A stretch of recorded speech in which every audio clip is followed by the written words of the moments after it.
Namaku Zaskia. Pengalaman ini aku dapatkan beberapa tahun yang lalu. Walaupun sudah cukup lama, namun kejadian itu belum bisa aku lupakan. Kejadian itu pasti tidak akan terjadi jika ibuku tidak pulang larut malam. Ibu merupakan seorang wedding singer atau penyanyi di acara sebuah pernikahan. Walaupun sudah separuh baya, namun suara ibuku tetap bagus dan dia juga tidak ketinggalan zaman.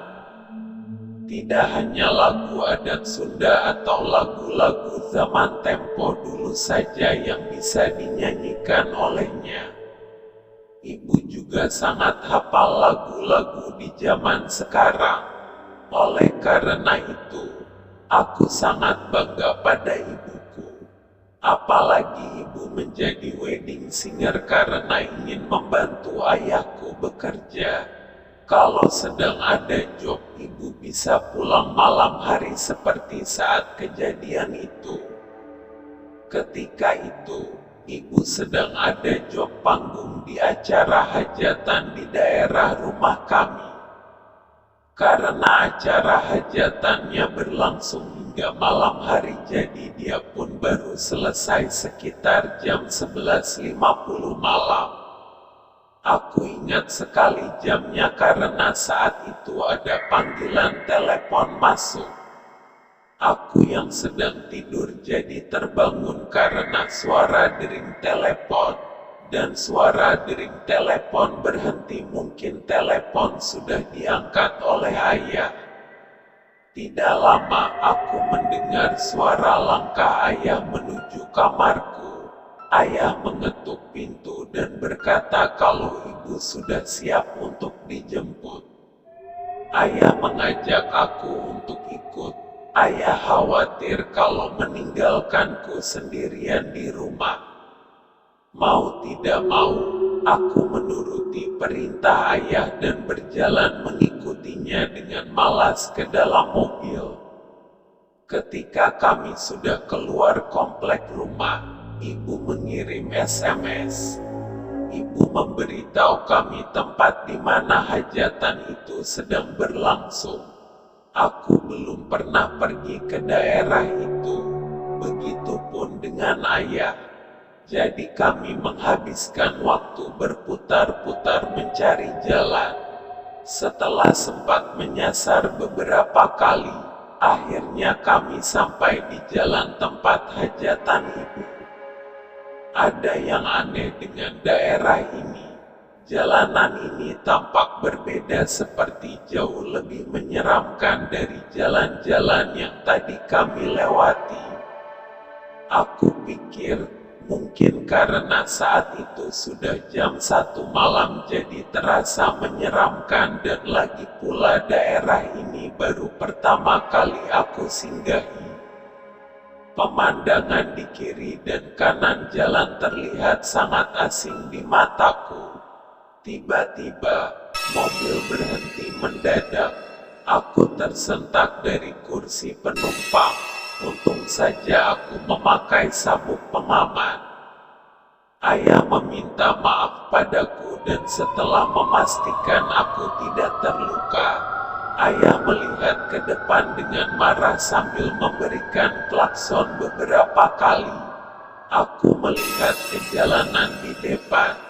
Di sana ada seorang wanita sedang berdiri diam. Ayahku kembali mengklakson, tapi wanita itu tidak mau menyingkir juga. Akhirnya ayahku turun dari mobil. Ayah bilang untuk tetap di mobil dan mengunci pintu. Aku pun menuruti perintahnya. Dari dalam mobil aku melihat ayah berbincang dengan wanita itu. Aku memperhatikan penampilannya. Wanita itu memakai jaket dan daster seperti orang hamil. Dia juga membawa tas jinjing di tangannya. Tiba-tiba ayah kembali berjalan ke arah mobil. Wanita itu mengikutinya dengan perlahan dari belakang. Aku menurunkan kaca jendela dan bertanya apa yang terjadi. Dan ayahku bilang kami akan mengantar wanita itu. Kata ayah, wanita itu satu arah tepat dengan hajatan ibu. Dia berjalan karena sudah tidak ada lagi kendaraan. Karena kasihan, ayah pun menawarinya untuk mengantar sampai rumahnya. Ayah membukakan pintu belakang mobil dan wanita itu pun masuk dan duduk di belakangku. Aku merasa ada yang aneh dengan wanita itu. Aku memperhatikan wanita itu lewat kaca spion.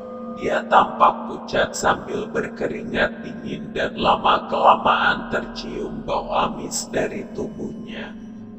Astaga, bau amis yang tercium makin menyengat dan perutku pun jadi mual. Aku ingin menyampaikan keluhku, tapi takut dia tersinggung, jadi aku diam saja sambil memejamkan mata dan mendengarkan musik dari HP-ku. Tapi sekeras apapun usahaku untuk mengalihkan perhatian, tetap saja bau amis wanita itu tidak dapat hilang. Aku jadi bertanya-tanya, apa ayah juga mencium bau ini? Tapi pasti ayah juga tidak sampai hati untuk memberitahu hal ini kepada wanita itu. Tiba-tiba mataku bertemu dengan mata wanita itu di spion.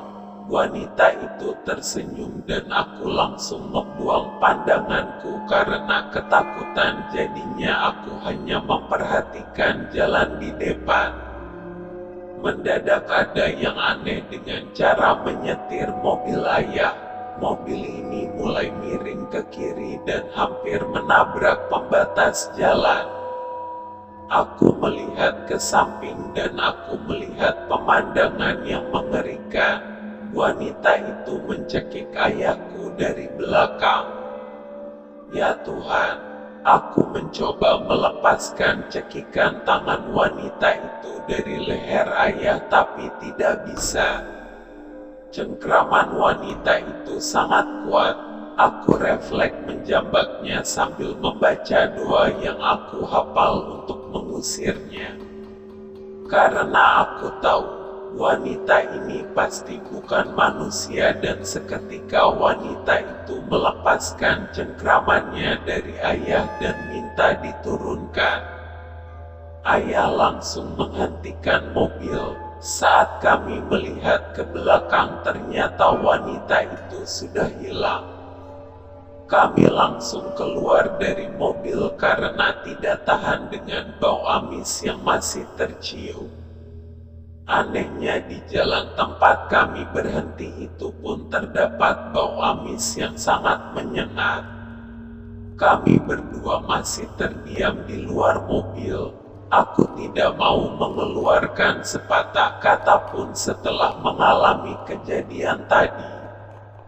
Setelah cukup tenang, ayah memintaku untuk masuk ke dalam mobil dan melanjutkan perjalanan kami, dan tidak lama kami pun sampai di tempat hajatan ibu. Kami pun menceritakan apa yang baru saja terjadi. Bahkan para warga pun ikut mendengarkan cerita kami. Ternyata menurut seorang pengakuan warga, kemarin malam ada seorang wanita yang hamil 8 bulan tewas di jalan itu. Wanita itu diusir oleh pemilik kontrakan karena hamil di luar nikah dan sudah menunggak berbulan-bulan. Ketika dia sedang berada di tengah jalan untuk mencari tumpangan, lalu ada truk yang lewat, namun karena supir truk sudah mengantuk, dia malah menabrak wanita itu. Wanita malang itu pun tewas di tempat, dan karena takut ada yang melihat, sang supir itu pun membuang mayatnya ke Sungai Citarum, dan esok paginya mayat wanita itu ditemukan. Aku melihat wajahnya. Dan memang benar dia yang kemarin duduk di belakangku.